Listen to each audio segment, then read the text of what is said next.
Yeah, no, that's great. Well, it's exciting. You'll be able to come Saturday. Yeah, That's great. Yeah, she can call. Yeah, Good start. The brain of Yeah. Steve is great. Yeah. I was running my way through those, and trying to figure out like how do you work? Yeah, right. Yeah. I will go to, I'll look back at your LinkedIn will look similar to. Yeah. Stuff in the right place to start. Yeah. It's kind of a weird experience, kind of being in between those things and working on these resumes and thinking about what comes next, but then also having a quick trip, like a literary trip back to the hometown is very right. Yeah. Oh, right. I can imagine it's disorienting. Yeah, it's very interesting way. Yeah, it's a lot of like there about like especially some of the other characters. Like Vigil Harbor. Yeah. Oh, hello. Good. Good to see you. How's it going? Oh, that's right. How did I miss this? I can't believe I called you Dylan. Actually, he's been rechristened Diesel, and we'll tell you that story. I am going to tell him. It's already been dropped. All right. I can't wait to be another. It's good. It's good. I got it.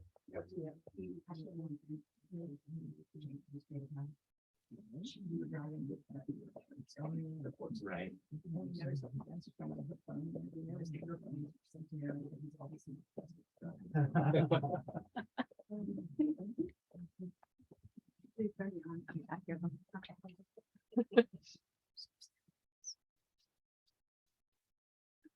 All right. Sure. Get it out from under the chair. There we go. Nope.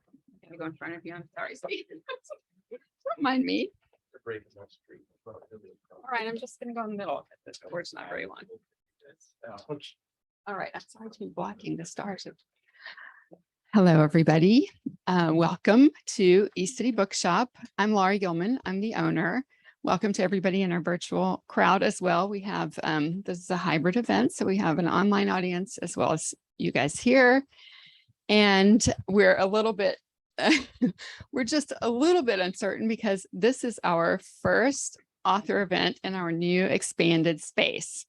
So this space that we're sitting in right now, just a month ago, was a very, very strange office space that was depressing and bleak with gray carpet and strange things everywhere. So here we are, and we have, if for anybody who's been here before, you might have noticed that we expanded into some dead space that was part of our office space that was in the middle of the store. So we have a lot more space. We are still getting books to fill the extra shelves and kind of finishing everything up, but we're thrilled to have this event, this first event in our brand new space. We're all a little tired. Okay, so just a few housekeeping things. First, I want to welcome everybody. If you haven't been here before, we hope you'll be back. And if you want to follow us on social media, we're on all the social media. Just look up East City Bookshop.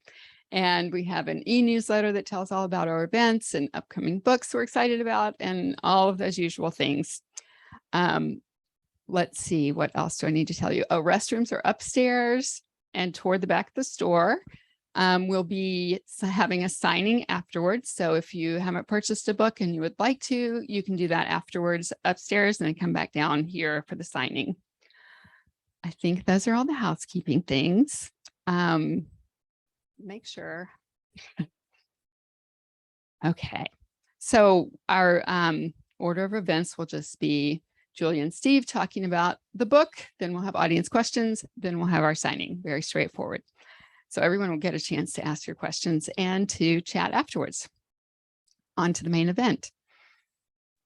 I'm really excited to welcome tonight Julia Glass, who is the author of 6 previous books of fiction, including the best-selling 3 Junes, winner of the National Book Award, and I See You Everywhere, winner of the Binghamton University John Gardner Fiction Book Award. Julia's also published works in several anthologies. Very interestingly, Anonymous Sex earlier this year. I just had to mention that one. I really do want to hear more just sort of about that whole experience. And of course, we're all trying to guess who wrote what, like everybody is. Sorry. A recipient of fellowships from the National Endowment for the Arts, the New York Foundation for the Arts, and the Radcliffe Institute for Advanced Study. Glass is a distinguished writer in residence at Emerson College.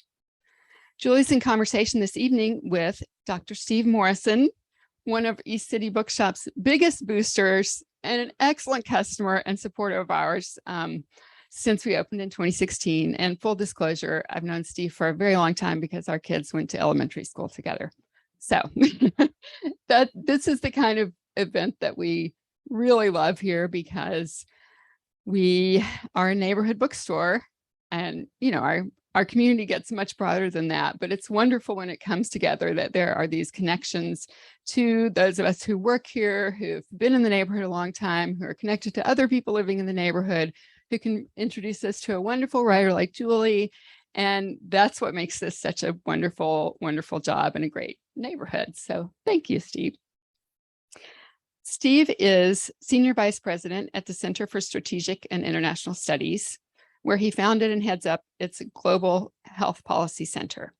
He served in senior positions at the with the Clinton administration as senior committee staff in the House Foreign Affairs Committee, and taught for 12 years at the Johns Hopkins School of Advanced International Studies.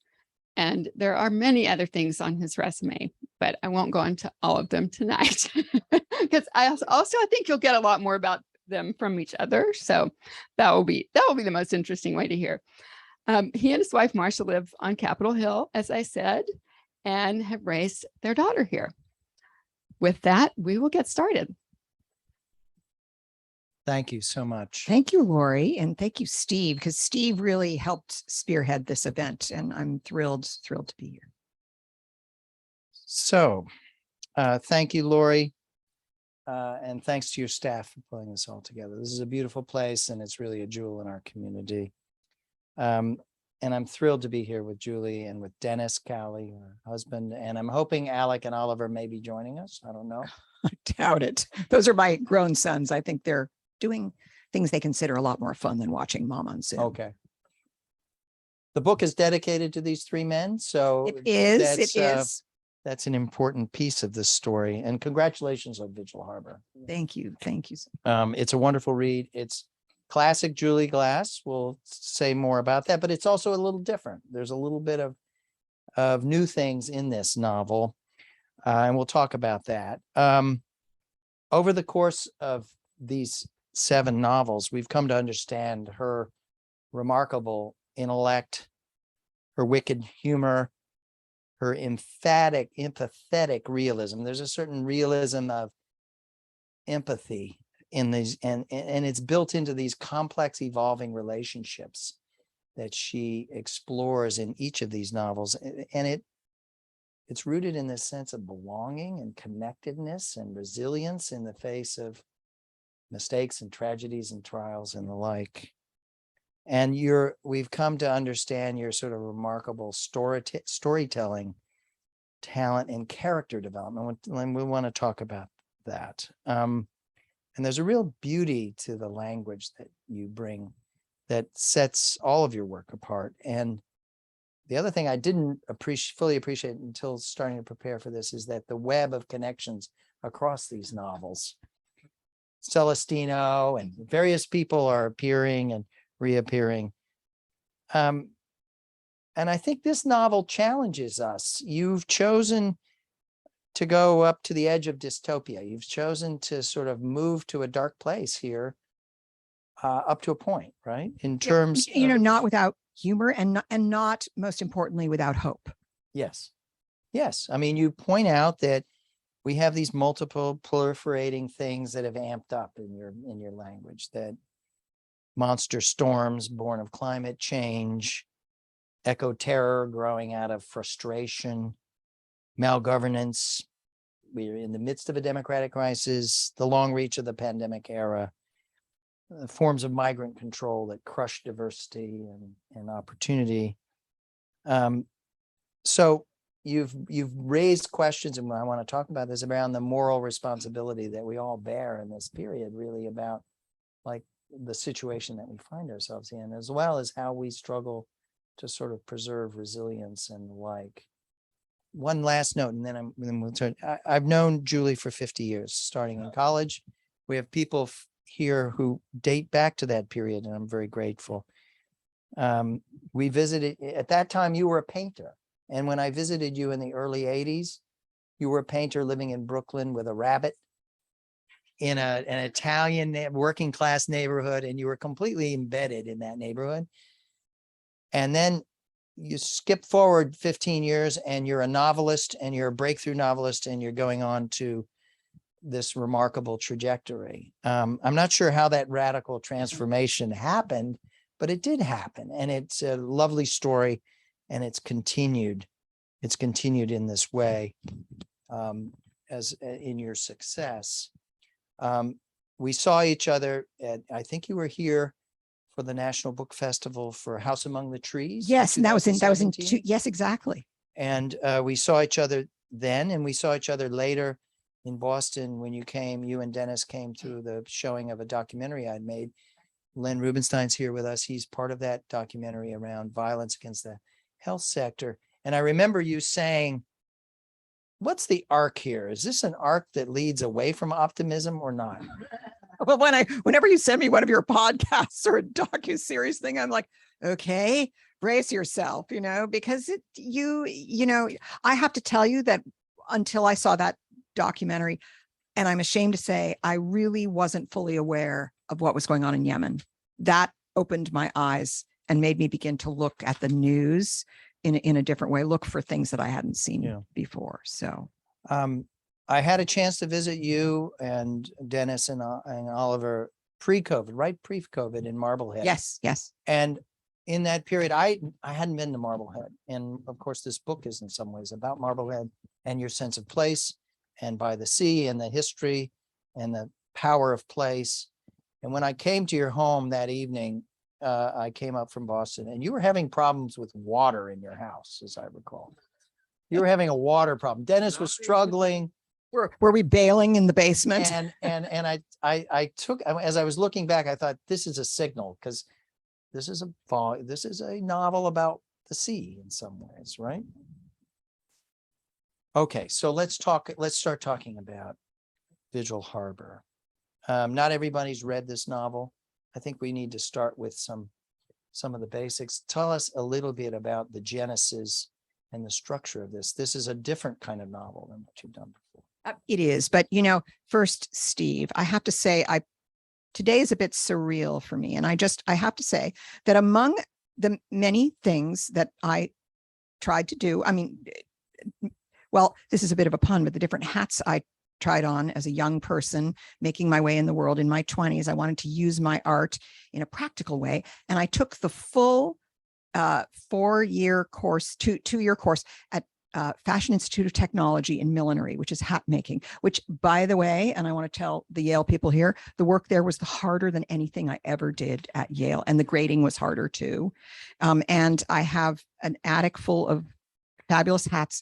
And when I found out that Queen Elizabeth had died today on the plane here, and watched this montage of her in never the same hat ever, I love her sense of color.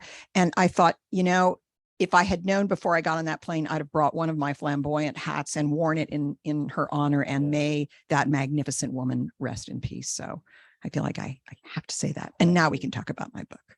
Okay. So in some of your earlier discussions of the book, you talk about your departure from being a serial monogamist. Yes. Writing this book. What does that mean? Writing books. What does that mean? Without, giving my husband any worries here. Yeah. I'm referring to my life as a writer. Many writers work on many things at once, and I'm so gobsmacked by and envious of writers who can work on short stories and essays and poems and novels. Or, you know, as one novelist I know says, well, when I get stuck on one novel, I just work on the other one. I'm like, what? So it's like, if this marriage isn't going so well, just go, have fun in the other one. So I work on one novel at a time for a few years. And I am with those characters and faithful to those characters. And as I approach the end of a book, I am always certain there will never be another book. And only when I let it go and it goes to the publisher do I begin to get the inkling of the next book. So this book I was actually working on almost 10 years ago. And I was having a really tough time with it. And I think because I was beginning to think about setting a novel slightly in the future, and that's not me. You know, I don't do speculative fiction. I don't do dystopia. I say dystopia is above my pay grade.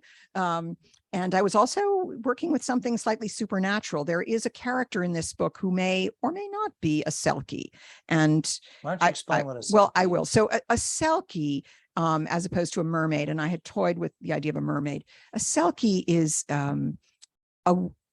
it's a creature who is a seal, but who's a woman inside a seal. And there's a fabulous movie by John Sayles. What's that? The Roan Inish, The Legend of Roan Inish. So the legend is, if you see, once in a while, these seals these women in the guise of seals take their pelts off, and they are women. And if you, of course, this is a guy fantasy, right? If you steal the pelt, you own the Selkie, but you have to take good care of that pelt. But if she gets it back, she can escape back into the sea. So she's a creature who is part seal and part human, but she's either one or the other. She doesn't have like a head of a woman and a tail of a seal. So, living by the sea in Marblehead, and I love the ocean. I am not a sailor. I will go be ballast in your boat if we can have like a moonlight picnic, but I'm not going to be in your sailboat race. And I love to swim in the ocean, but very close to shore where the sharks don't swim. But when you live by the sea, you become fascinated by the lore of the sea, as well as, the way in which it influences your daily life. The weather by the shore is very different from the weather inland. And I grew up inland. So, and I think that's what tempted me. But what happened, to get back to the serial monogamy, is that I started to have a dalliance with another group of characters. And this had never happened to me. And I abandoned this book, this possible Selkie, and her place in the past of an architect who builds houses built to withstand coastal storms. And I wrote another book, which was my last book, A House Among the Trees. And after that book, I had to make a decision. Was I going to go back and to this novel that I had left behind 3 years before, or not? And I guess I'll tell the story of what happened, which was I was thinking about it, and it was 2017. House Among the Trees had come out, and I remember I had to look up the date. It was June 1st, and I was headed to the garden center to buy a tree for our yard. And I had NPR on the radio, and everybody knew that our president, our relatively new president, was going to come, was about to make a statement, something very important. And everybody knew what that statement was, except I, in my naivete, thought, no, he can't possibly make that. So I remember pulling into the parking lot and waiting to hear him speak. And yes, indeed, he pulled us out of the Paris Climate Accord. And I sat in that parking lot and I cried, because I thought, do you people not have children? Do you not have grandchildren? Do you really not believe this science? And, I went to the garden center, I bought the tree, but I began to think about something. And this is what I thought. I thought, what's going to happen as time goes on? And what is it like to be a climate scientist, or someone who is an activist for making the changes that we should have made 10 or 20 years ago in order to minimize the effects of climate change? What is it like to be one of those people at this moment in time, and to be so completely scorned, ignored, mocked? What if those people resorted to violence? What if suddenly violence became justifiable as a way to be heard. And that gave me a different entry point for this book. And then I knew, because I was thinking about the future. So Trump was If your I- muse. Yes. Oh, ouch. Ouch. Please don't ever repeat that. Yeah. Yeah. Or he was the fire under my butt or something. So, and then I began to imagine, all the other things that might be the near consequences of this new administration, and immigration, reproductive rights. This is back in 2017, that abortion would, and there's a small story in here that's related to the tamping down on reproductive rights. And also that politics have become more divisive in this world. But the community in which this book takes place, called Vigil Harbor, which is very much based on the place that I live in called Marblehead, which is a peninsula north of Boston, that is, it might as well be an island connected to the mainland. It's flanked by 2 harbors. It's also a very privileged place. My husband likes to joke, and I use the joke in the novel, that it's a place where diversity is represented by brunettes. And not to say that it isn't a town full of very liberal-minded, very educated, intellectually capable people who are involved, who activate out in the world. Though, as I also joke, they tend to donate rather than demonstrate. But again, what happens if you're in a community that is not only privileged economically and in terms of your education 10 years from now, but where you've happened to luck out where you live geographically? I think one of the things that I've really been thinking about the past few years with the wildfires in California and the extreme weather, flooding and tornadoes in the South, hurricanes, obviously. In fact, 2017, that year, was a year of extreme weather. There were 10 named storms, I think 5 of which were hurricanes, and 3 of those were Harvey, Irma, and Maria. And look at the devastation they did. So I began to feel like, well, gosh, maybe Massachusetts is kind of a lucky place to live. So what is it like to live in a place that's not only privileged in terms of comfort and wealth and education and even politics, but in terms of where you happen to live? This is a town that isn't being eroded because it's a town up on a granite headland. So, not to talk too much about the place, but that gave me the anchor, or the place in which to put the set of characters that I have created. And one thing that I want to hasten to add is that I never set out to write a political novel. What happens is that really, and really, I am writing about a set of characters in a place, in a time. But nobody, unless your head is buried in the sand, doesn't intersect or slam up against politics. Whether right now, let's say you were a mother in Texas of a young teenager who got pregnant, what would that be like right now? Or if you have relatives who live on the other side of a border, need to come here. If you have relatives in Ukraine, that you would like to get to this country, or in Mexico or wherever, you cannot live, no matter how privileged you are, you cannot be completely sheltered from the effects of the world around us. Is this a call to action? Is this a effort by you to get us all to think more carefully about whether we're complacent and in denial and not taking responsibility? A lot of the characters, the 8 characters that you develop here in the space of a few days, they're all living in the midst of these multiple proliferating crises and trying to make their way, right? Right. I would absolutely not say that that's my aim. So maybe we should go back to the characters, because I realized I'm talking about, this book from a sort of macro point of view. But this is, for those of you who've read previous books of mine, it's no different from those books in the way that it's about a community of people who are friends, family members, some of whom are thrown together, who have, by a crisis that occurs.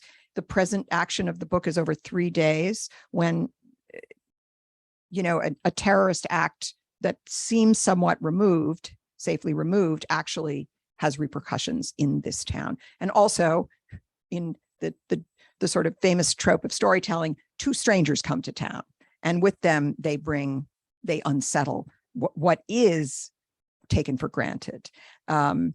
So you start off, I mean, in a way, there's a gentle satire at the beginning, because here's this community where a lot of people belong to the yacht club. And early on, there's a scandal in which two couples who belong to the yacht club split apart when the husband from one couple leaves his wife for the wife in the other couple. And both of the respective spouses are left shocked to find out that their spouses have been having an affair. And the two spouses run off to a survivalist commune in Wisconsin, because the whole prepper thing has become more active. And they become sort of unwitting allies. And one of them is a marine biologist working on trying to preserve what's left of the salt marshes of the North Shore in Massachusetts. And the other is a retired school teacher who's quite a firecracker of a character, a retired high school teacher. The teacher, as I put it, that every parent wanted their child to have and every child dreaded they'd have to have. And their characters coming together are part of what create, the combustion that happens. And also a character from a previous novel, Celestino. If you read my novel, The Widower's Tale, there's a character named Celestino who is an undocumented Guatemalan garden worker. And lo, these many years later, he's built a successful business as an arborist and landscaper in this town. And he's married a woman who grew up in Vigil Harbor, but he does not feel safe. And this frustrates his wife. He still feels as if at any moment everything could be taken away from him. And he's an important character. And then this architect named Austin Kepner, who builds houses to withstand these increasingly violent storms, has a stepson named Brecht, who's in his 20s and who has come home from college in New York because he barely survived a terrorist act in New York related to the sort of eco-terrorism. And he's someone who has been shell-shocked by this and is trying to rebuild his life, and he's working for Celestino. So there's this network of characters here, and then these two strangers come to town. One of them, a woman who knows about a secret from the architect's past life, this relationship he had with a young woman when he was a young architect in New York City, passionate relationship he had with this woman who presented herself as a creature from the deep, the sea. And that relationship came to a very tragic end, and he has tried to leave it behind in his past. But this is a woman who was also in love with Isa, that woman. And she shows up in Vigil Harbor on a mission she wants to find out what happened to Isa, but there's also a bit of vengeance in her intentions when she shows up. So that's sort of, I don't know, did that seem at all coherent? But the story is told from the point of view of 8 characters, 6 of whom are people who already live in Vigil Harbor, and one of whom is Petra, the woman who comes from New York to find out about Isa. And then there's a kind of a omniscient narrator who has a seagull's view of Vigil Harbor, and you get a sense of the whole history of this town and how the history as well as the geography of it exerts a real force on the people who live there. Thank you. I'm going to ask you a couple of questions, but I want to also say we'll welcome in about 2 minutes questions and comments from all of you who want to join in. Your style of writing, it's very much a realist, right? It's grounded in a kind of social realism. It's a very kind of traditional novel style, right, that you've developed. And then yes, you chose to introduce into it this magic realism, this Isa I flirt figure with magical. I flirt. I'm not even, I won't even commit to saying that she really is a Selkie. She may be a Selkie. Your point of view. Right. So tell us a little bit about that. I mean, it becomes a hinge in the plot between Austin, the architect, and Petra Coyle, the woman that comes in to try and seek vengeance. So it's this magnet, but there's this mystery that she embeds into your book. Yes. But No, I mean, it's so just, this is new and different. You it is don't new and have this. different. Okay, You so don't have this in your other no, novels. I don't. And it's interesting because when the book was published, there was a part of me kind of cringing in a corner thinking, I don't know, did I pull it off? And, some people are like, well, she did what? But I think it works ultimately. But I will tell you that I think part of the reason I was able to do this is that 6 years ago, I started teaching in an MFA program in creative writing at Emerson College in Boston. And, a lot of young writers now really want to engage in fantasy, speculation. And, it's no longer true that you can say, well, here's literary fiction, here's horror, here's science fiction, here's fantasy, here's dystopia. Everything is melding more, which is great. But I think that my students have really broadened my reading horizons, not just through their own work, but because I feel like I make them read the realists and they make me read the fantasists. Yes. And I think that actually, and I wouldn't have said this in the beginning, but looking back, I think it's partly that my students have had an influence on me. They've loosened me up a tiny bit, but I'm still writing about people struggling to endure. People, I've often said that all the greatest fiction, I'm not the only person who said that, is about how we endure. How do we get through, whether it's war or cancer or divorce, heartbreak, the loss of a child? There's, all the novels I love the most are about people dealing with what really is inconsolable heartbreak. And not that everything I read is tragedy, because it's how you get through that. And I also really am fascinated by stories about really good-hearted, smart people of integrity who make really foolish choices. Haven't we been there?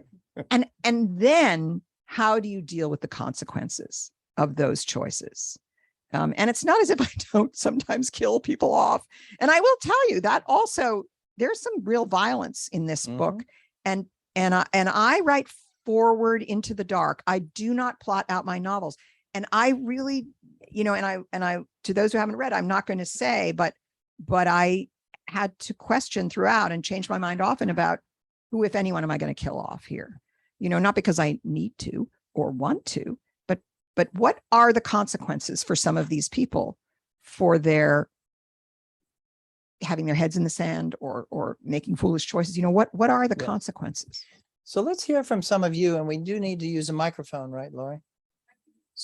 We'll just repeat. We'll Okay. repeat the question. So just go ahead, whoever wishes to say a bit, pose a question. Eustace, give us a question.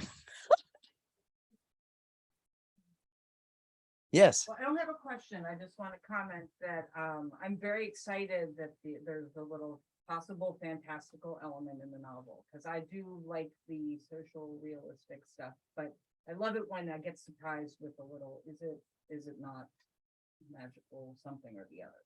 And Selkie, good excuse to watch Rowan and Mish again. Oh, such a great movie. So the comment, it was a comment more than a question, It is was a comment. someone is very glad to see magical realism entering into the social realism. And once again, another plug for John Sayles' great movie. Is it called The Legend of Roan Inish, or The Story of Roan Inish? The Secret of Roan Inish. That's my favorite John Sayles movie. Eustace. Talk a little bit about the way in which you engage and interact with your character. The whole, I've heard a number of times people talk about that connection, and it's not always the same. And I just want to know, who's friends of yours? Oh, so the question is, how do I engage with my characters? Are they friends of mine? There are certainly characters that are, inspired by people I have known, but and some of the characters come back from previous books, as Celestino and another character in this book have done, and that often surprises me.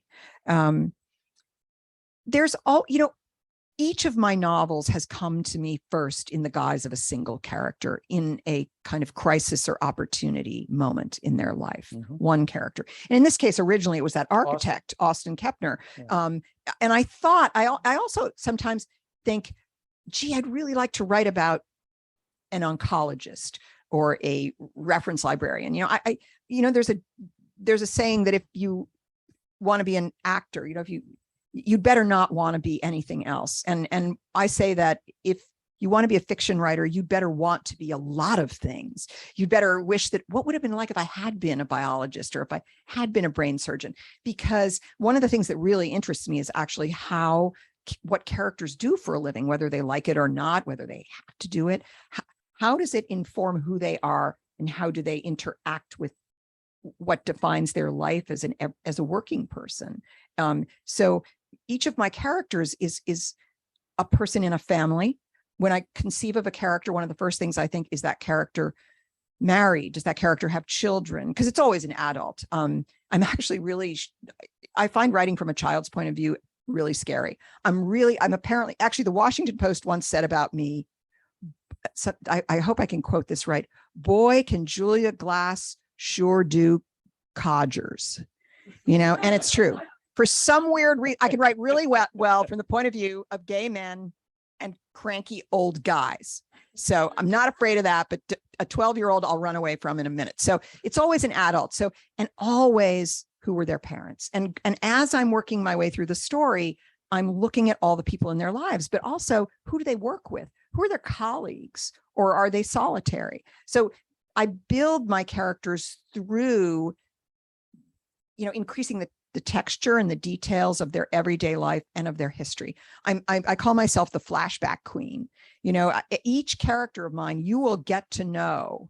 And this, as I said, this novel in the present terms takes place over 3 or 4 days, but boy, do you go back in, you get to know each of these characters quite well, often back to their childhood, and building, it's almost like digging a well really beneath each character, so it's not so much building out as I think of it's going deep. I go deep into each character, dig deeper, and I revise and revise and revise and revise. I do not write draft after draft after draft. I write slowly forward, back. And as I do, I go into the past. I don't, paste in flashbacks. I just sense, it's now time for the reader to understand who this character's parents were, what their childhood was like, where they grew up, how they ended up becoming an architect, or a school teacher, or, so that is a great pleasure for me, going deep into the lives of each of my characters. And sometimes they turn out to be quite different from how I planned them originally. And also sometimes characters that I started out really loving become irritating, and vice versa.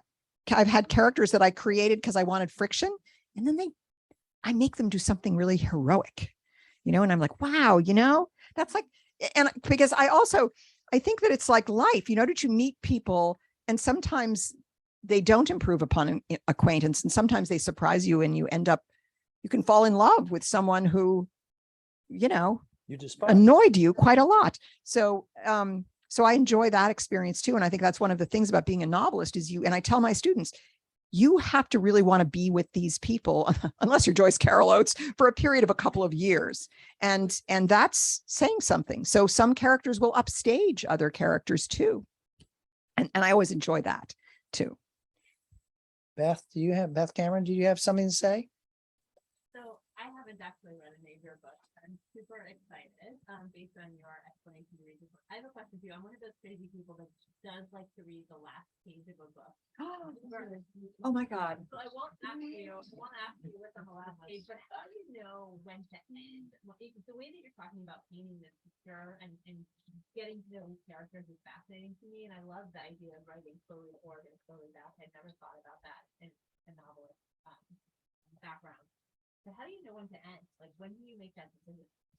So the short question here is, how do I know when to end a book? But also this reader who has not read my books, and I hope is, about to read one and like it, because there are others too. It's always great when you discover a writer when they have books that you can go to and you can read more. You also confessed that you read the last page first, which, well, not the whole page, like the last sentence, or you just kind of squint. You kind of squint. Okay. Oh, so that's a good, let me just tell you, and this is not false advertising. All my books end on a hopeful note. And I will never. So actually, and I'm not going to name any off the top of my head, but there are some writers that I have who I admire greatly for their craft, for their characterization, but who are such downers that I can't do it. And I understand that tragedy happens. I mean, and there are tragic things that happen in my books too, but I always want to end on a realistically hopeful note. So I can say that. How do I end a book? I often do not know. I can think about how a book might end, but I've written enough books now, this being my 7th, to know that I really don't worry about knowing for sure how a book is going to end until I get very close to the end, because I may change my mind, and I've done it. So in the first couple of books I wrote, I thought, this is not the way you write a book. I'm doing something wrong. But clearly I did something right. People liked those books. So I got more confident. So this is just my way. The choices my characters make as they, not only interact with each other, but as things happen to them from the outer world, their choices determine the plot. So, I may have a character make a different choice than I foresaw. And because that choice is a fork in the road, then the book is headed in a different direction. Anytime, and it's very rare, that I imagine a scene that's many chapters forward, I can promise you that almost never makes it into the book. I don't really do it anymore. If I think I'm going to do it, I just say, don't bother, because, I'll find it in some notebook and think, what was I thinking? Because I have to get there gradually. I can't plot it out. I just have to work my way there. And so the ending, when I get to the end of a book, I'm often quite surprised. And I'll tell you something about this book in particular. Sometimes people ask me, is there a character you love the most? And this is a book with, as I said, there are 8 points of view. 7 characters are telling you this story. And my answer is sort of this cop out in a way, because I say, it's like asking who's your favorite child, you like, but I will tell you this. When I wrote this book, in part because there is maybe more peril in this book than in some of my other books, I actually started to feel very protective toward a couple of characters. And I thought, I need to find a way for these characters to end in a hopeful place, but I have to do it in a way that's realistic. And I will say one of them was Brecht, this young 20-something, he's 21, who has come home after a very violent event. And I created him as a kind of set piece. And then I fell in love with him. And I don't love him the most, but he became so much more important that, other than the omniscient voice that you get at the very beginning and very end of the book, his is the first voice you hear, and it's also the last. And I never in a million years expected that Brecht, who's found his way beyond where he's been, I'll just say he ends up back in New York. So his voice is the last you heard. I'm actually feeling sort of tingly about it, because when I got there, I thought, am I really going to do this? Am I really going to end the book with Brecht, this kind of, broken, but mending himself young man? And I think it works, and I think, and some people found it very, very moving. And I really surprised myself. And that's not the first time that's happened. We've got space for one more comment or question. Is that correct? Oh, Dylan has a One question. online. Well, one online. Okay, and then Dylan. Virtual audience, thank you for being here. This attendee says that she's interested in your foray into mixed genre writing and wants to know if there are other authors that maybe inspired you who also have done mixed genre. Oh, so the question is, if I, are there authors of mixed genre who have inspired me? No one's asked me that question before, and it's a really good one.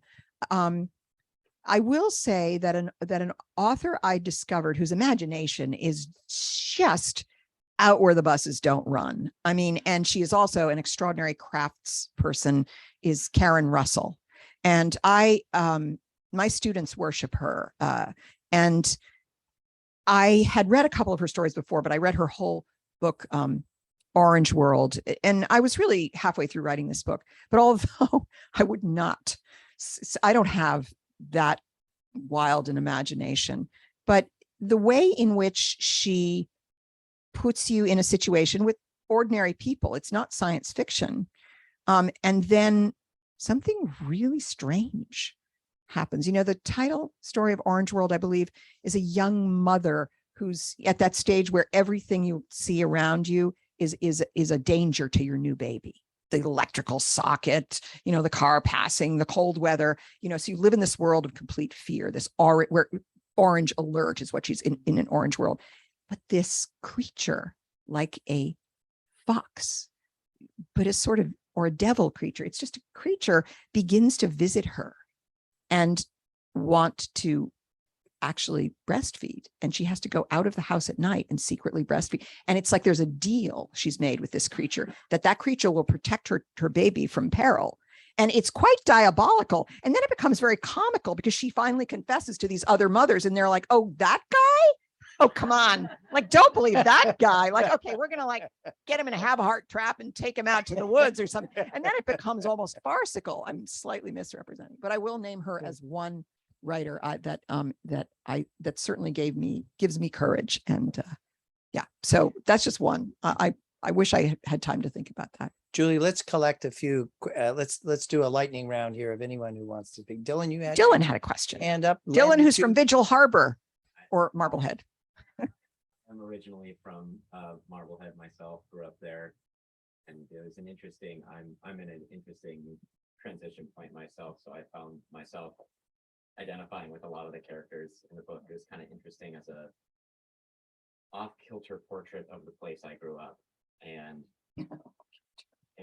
well, because it's set in the not so distant dystopian future, so it felt kind of like the town I knew, kind of like the town I didn't know.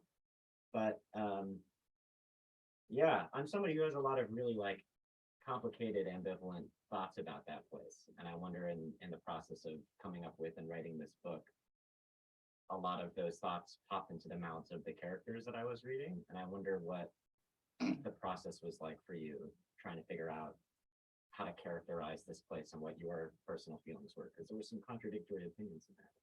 It's interesting. So Dylan, my fellow Marbleheader, is who totally born and raised, right? You know, now you live in DC, you know, and you've lived away from Marblehead for a while now. So you have more of a perspective on it and you see how wonderful a place it is to grow up, but also how at one point, somebody calls it a bubble within a bubble within a bubble, which it really literally is. So do you feel guilty because you grew up somewhere like that? Do you think, you know, I think what you're alluding to are the complicated feelings one has if you grow up in a place where things are kind of easy and also very beautiful, that there's a kind of, it's a paradise of a kind. And does growing up, I think one of the questions is, does growing up in a place like that obligate you perhaps more to give back, to be more generous, to, you're kind of nodding. So I hope, but I will tell you, I've done a number of book groups with this book this past summer, Vigil Harbor. Rooms in which there isn't a single brunette, actually. And always the first question is, so Marblehead has 5 yacht clubs, 5. And I thought that wasn't plausible. So there's one. So there's only one in my book. And everybody's first question is, which club is it? Is it the Corinthian? Is it the Eastern? And then people tell me that Mike and Margot, whose spouses left them, are based on a particular couple that I have never met. They're like, oh my God, it's the so-and-sos. I won't say the name. And I'm like, the who? So, but I did this one book group where a woman said to me, she was kind of quiet. And then, people were, of course, at least pretending they loved the book. We're all drinking wine. But she said to me at the end, she said, can I just say something? She said, my feelings were kind of hurt. She said, you kind of made fun of our town. And I said, there is satire here because I actually, and I said to her, I find it hard to live in a place, and I love it, this beautiful, this full of very smart people, very active people, very mentally alive people. It's also a place where, there are conservatives and liberals at dinner parties. I've never been anywhere where people are so willing to actually have the conversations, the conservative liberal debates, without going at each other's throats or never speaking to one another again. That's one thing. It's a town whose politics are, people are willing to engage that way. But I said, I don't see how you can live in a place like this and not have a sense of humor about it. That's the thing. And maybe there are people walking around thinking daggers of me that I would dare, not be sacrosanct. Because the other thing is that Marblehead has a very rich patriotic past. And interestingly, it was a town of insurgency. I mean, you have to think about the American Revolution. It was a very active town in the Patriot insurgency. It's really kind of a miracle that it wasn't burned to the ground by the crown, as an example, because it was the place where Washington's Navy came from, all those cod fishermen who there's a great book out called the Indestructibles, it's about the Marblehead Mariners and the origin of the American Navy. And that pride, 4th of July in our town is like Christmas at the Vatican, or Easter at the Vatican, I think is what I said in here. And that pride, and you take that seriously, we continue, people are very proud of our place in the military history. And Veterans Day is very moving in Marblehead. So, you can take this completely seriously, or you can also say, okay, lighten up a little, folks here, or I don't know. But I've thought a lot about Marblehead, and it's a place I feel very fortunate to have settled in. And that's why people stay for generation after generation. But I do think that it's incumbent on people to recognize how lucky we are and to try to find ways to, for want of another expression, to pay it forward. I think we've reached the moment where we need to, first of all, thank you, Julie, and congratulate Steve and you Lori for this wonderful occasion here, and congratulations on Vigil Harbor, and thanks to Lori and her colleagues here for hosting us all, and thanks to everyone in the audience who's come. Many are old friends, Yes. which is terrific.